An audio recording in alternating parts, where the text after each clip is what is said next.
अस्सलाम वालेकुम दोस्तों, आया अब्दुल्ला गडानी।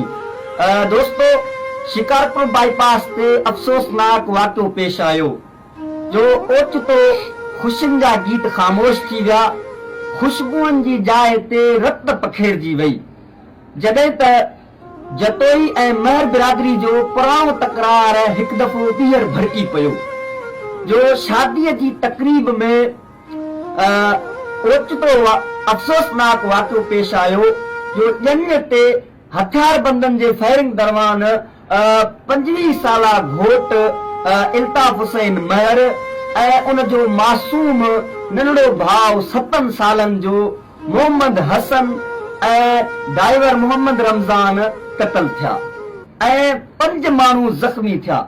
दोस्तों, ही क़यामत जा मंज़र आहिनि जो अहिड़ा वाक़िआ थियनि था पिया, रोज़ाना सिंध जे अंदरि अहिड़ा वाक़िआ पेश अचनि था पिया। सो इहे जेके आहिनि असांजा इन्हनि जा बुनियाद सरदारी सिस्टम आहिनि जिन्हनि जे फ़ैसिलो जिन्हनि मुलतवी कयो हो 31 तारीख़ ते जेको फ़ैसिलो रखियो वियो हुयो उनजो इहो नतीजो आहे जो अहिड़ा वाक़िआ पेश अचनि था पिया। रोज़ बुनियाद ते नाहक माण्हू मारिया वञनि था पिया, न उन्हनि जी दाद रसी आहे, न उन्हनि जे लाइ को फरियाद आहे, कुझु बि न आहे। रोज़ाना माण्हू क़तल थियनि था पिया, ईअं क़तल थियनि था पिया, इंसानी जानियूं रोज़ाना जेको आहिनि ख़तम थियनि थियूं पियूं। सो ही क़यामत जा मंज़र आहिनि।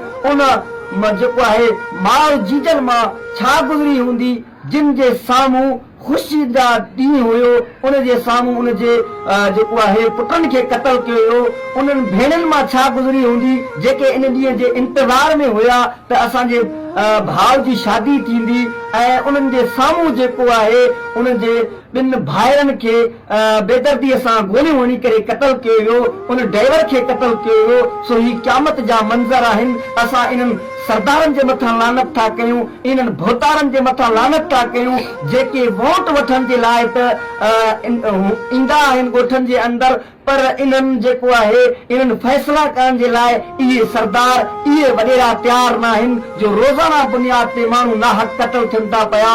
ख़ुदा रा इहे जहिड़ा ख़तम कयो जीअं अॻिते जे लाइ इंसानी जानियूं घणे क़दर ज़ाया न थियनि। अस्सलाम वालेकुम।